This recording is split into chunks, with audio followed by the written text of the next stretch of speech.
Igreja Católica se faz presente na faixa de Gaza por meio de ações sociais. Papa Francisco afirma que a sede de Deus nos leva ao altar. E ainda, uma pesquisa revela a variação de preços de carnes na região metropolitana de Belo Horizonte. Horizonte Notícia está no ar.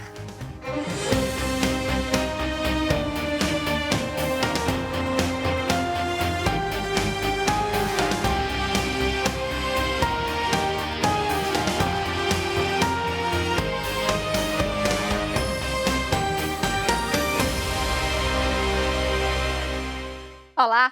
O conflito entre Israel e Palestina voltou os olhares do mundo para a faixa de Gaza, território palestino na fronteira entre Israel e Egito, disputado pelos israelitas. O motivo do motim mais recente foi uma ação planejada de despejo de palestinos em uma cidade que fica na Jerusalém Oriental. É aí que a Igreja Católica realiza uma importante atuação na faixa de Gaza. Padre Mário, sacerdote católico da comunidade Instituto do Verbo Encarnado, viveu 8 anos em Gaza, cuidando de crianças e idosos. A igreja fazia de tudo. Ela distribuía 600 cestas básicas por mês, por exemplo. Ela fazia projetos de energia solar, porque lá, por exemplo, não tem energia solar. Não tem energia pública, são 3 horas, 4, 5 horas ao dia. Tínhamos uma casa para crianças especiais, crianças com deficiências crônicas. Tínhamos uma casa para anciãos, né, que entre as duas atendíamos quase 80, 90 pessoas, 90 pacientes. Tínhamos uma clínica, Caritas Clínica, que atendia de modo gratuito a preços muito baixos a toda a população de Gaza. Tínhamos 3 escolas católicas, né, com mais ou menos 2.000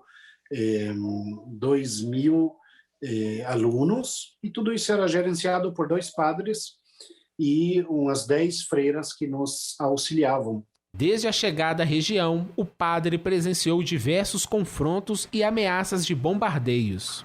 Lá a gente via muita destruição. Nessa guerra de 2012, a maioria das coisas que foram destruídas eram edifícios públicos, o Ministério da Justiça, o Ministério da Saúde e prédios públicos do governo de Hamas, foram destruídos. A destruição já era muito grande. A dificuldade de um trabalho pastoral e social vai além da falta de estrutura. Existe a dificuldade de todos os palestinos que ali vivem. Parece uma coisa incrível e o mundo não conhece isso. O fato de uma cidade ser rodeada por muros ou cercas que te proíbem de sair. As dificuldades, por exemplo, em morar em uma cidade que tem 3 horas de eletricidade ao dia, que tem 90% da água que eles possuem lá, não é água potável, não se pode beber. Além disso, tem a dificuldade, por exemplo, de viver como uma minoria, né? Os cristãos são 1.000 cristãos em toda a cidade de Gaza, em toda a faixa de Gaza, são 1.000 cristãos vivendo em meio de 2 milhões de muçulmanos. Mas a experiência mudou a vida do sacerdote durante esses 8 anos. A igreja sempre apoia a solução dos 2 estados, né? Que é a solução atual mais plausível, ou seja, um estado para a nação palestina e um estado para a nação de Israel, que os 2 povos possam viver em uma paz duradoura. Bom, e agora a gente vai ter os estúdios da Rádio América M750 para a nossa conversa com o querido Giovanni Rodrigues, que traz para a gente os destaques da programação da rádio para esta terça-feira. Olá, Giovanni. Olá, Síria, uma ótima terça-feira, Síria. Olha só, vamos aos destaques aqui da Rádio América, começar com o Tribuna Livre. Daqui a pouquinho, a partir das 11 horas da manhã, o Tribuna Livre de hoje vai receber o psicólogo Jairo Stacanelli, assuntos aí a respeito da ansiedade, né, estresse, resiliência e muito mais aí para você. Daqui a pouquinho, a partir das 11 da manhã. Olha, dedicação, disciplina e entrega. Esses são alguns dos valores que acompanham os seminaristas do SACEG, o Seminário Arquidiocesano Coração Eucarístico de Jesus. E o quadro Vocações do Falando de Vida desta terça-feira apresenta a trajetória do seminarista Gustavo Correia. Acompanhe logo mais a partir das 4h30 da tarde a apresentação com a jornalista Lina Freire. A CNBB instituiu até 12 de junho a Semana de Mobilização da Ação Solidária Emergencial. É tempo de cuidar. O foco é a arrecadação de alimentos, tendo em vista o agravamento da situação em insegurança alimentar e do desemprego no país. Saiba mais sobre essa iniciativa logo mais no Estação 750 de hoje à noite com Genesi de Oliveira. Toda essa programação você acompanha na Rádio América, M750, também no site americabh.com.br e através do aplicativo Rede Catedral. É com você, Síria. Muito obrigada mais uma vez, Giovanni. Até amanhã. André Cristino já está aqui no nosso estúdio. Bom dia, André. Bom dia, Síria. Bom dia a todos. Vamos começar falando, claro, da situação do coronavírus por aqui, né? Bom, Belo Horizonte divulgou ontem, né, o primeiro balanço da semana, que leva em conta os números do final de semana. Vamos ver então como é que está hoje a situação em Belo Horizonte. São 214.493 casos confirmados de contágio pela Covid-19. 5.212 pessoas morreram no total. Foram 30 óbitos só no final de semana. Vamos ver como é que está a taxa de vacinação na capital. 892.718 pessoas receberam pelo menos uma dose da vacina, o que corresponde a 43,8% do público-alvo, enquanto 19,7% receberam aí as duas doses, são 401.219 pessoas. E os indicadores, né, que são utilizados pela Prefeitura para definir as ações. Hoje a taxa de transmissão ela está em 0,94. Na sexta-feira era 0,95. A ocupação de UTI caiu de 80 para 75,7 e a ocupação de enfermaria subiu um pouquinho, estava em 61,3, passou para 62,2. A boa notícia é que, de acordo com a Prefeitura, a taxa de novos registros de síndrome respiratória aguda grave em pessoas com mais idade, ela caiu. Hoje a internação por conta dessa doença de pessoas com mais de 80 anos, ela é de 12%. Em fevereiro era de 20%. Pessoas de 60 a 79 anos caiu de 40% para 27% e acredita-se, então, que a vacina já está dando resultado. Que bom. Vamos falar de CPI do coronavírus. Quais são as informações que você tem atualizadas? Hoje a CPI vai receber novamente o ministro da Saúde, Marcelo Queiroga, e ele vai ser questionado por dois pontos principalmente. Primeiro, por inconsistências no primeiro depoimento dele à CPI. Um dos pontos, ele disse que tinha autonomia do presidente Jair Bolsonaro para tomar as decisões no ministério.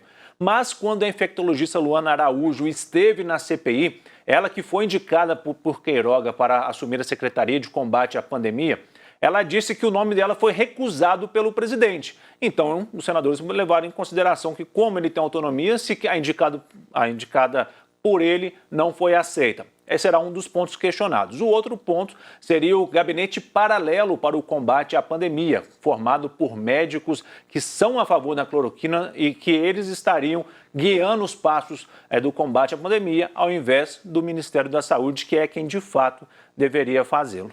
Ainda na área da saúde, estamos com dívida aí voltada para essa área, André? Tem dívida, o estado de Minas está devendo aos municípios cerca de 7 bilhões de reais para a saúde. Ontem teve a primeira negociação junto ao Ministério Público para tentar um acordo entre o governo de Minas e a AMM, né, Associação dos Municípios de Minas, para tentar equalizar essas contas. Essa dívida ela começou lá no governo de Fernando Pimentel em 2015, mas também tem dívidas do atual governo.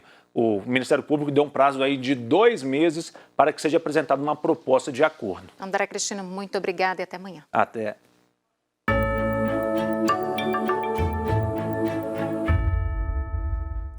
O Papa Francisco presidiu a Eucaristia na solenidade do Corpo e Sangue de Cristo, na Basílica de São Pedro, na tarde do último domingo. Na homilia, o Santo Padre disse que, para celebrarmos a Eucaristia, é preciso, primeiramente, reconhecer a nossa própria sede de Deus. O drama atual é que muitas vezes se exauriu a sede, apagaram-se as perguntas sobre Deus, afrouxou o anseio por Ele. Deus deixou de atrair porque já não nos damos conta da nossa sede profunda. São palavras, portanto, do Papa Francisco. E na solenidade de Corpus Christi, o Vaticano divulgou um vídeo que conta a experiência do jovem Bergoglio diante da Eucaristia. Vamos acompanhar. Esta é a Basílica do Santíssimo Sacramento, no centro de Buenos Aires. Ali entre 1954 e 1955, o jovem Jorge Mário Bergoglio transcorria suas noites de sábado na companhia de seu irmão Oscar, diante da Eucaristia. O registro da época comprova a adoração noturna com o nome do futuro Papa escrito à mão. Do bairro de Flores, na periferia da capital, Jorge Mário pegava um ônibus até a Basílica para iniciar a adoração às 21 horas. Ao receber uma fotocópia do registro, um detalhe comoveu o Papa. Venite adoremos. Era a frase que os adoradores usavam para acordar as pessoas do turno sucessivo. Uma etapa fundamental que marcou o despertar da vocação de Francisco.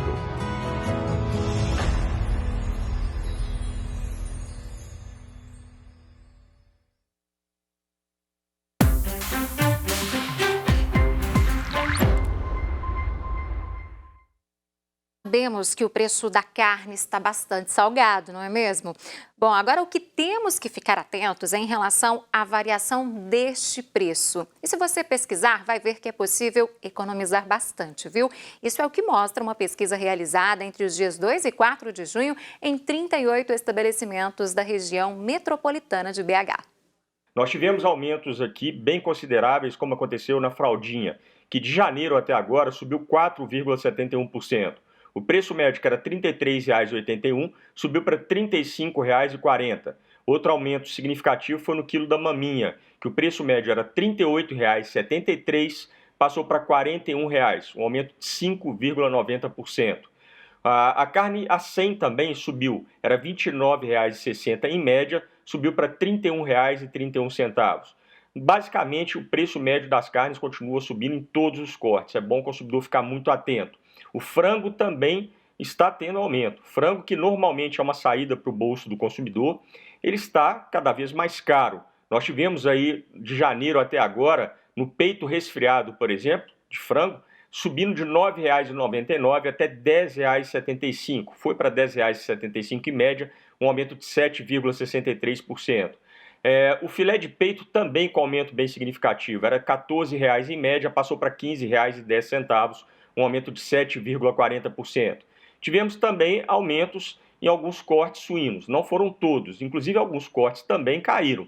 É um período que a gente compra mais pertence de feijoada, então é bom o consumidor tentar aí fazer algumas economias. O pernil com osso, por exemplo, foi uma carne que caiu no último mês. Ele era R$ 18,09, passou para R$ 16,31 em média, uma queda de 5,5%, assim também como o lombo. O lombo inteiro caiu 8,17% pelo preço médio. O preço médio, que era R$ 20,50 em janeiro, já está R$ 18,82 em média, uma queda satisfatória. Agora, é aquela história, quando comparamos com o ano passado, o preço ainda é bem mais caro, por isso que pesquisar é de extrema importância.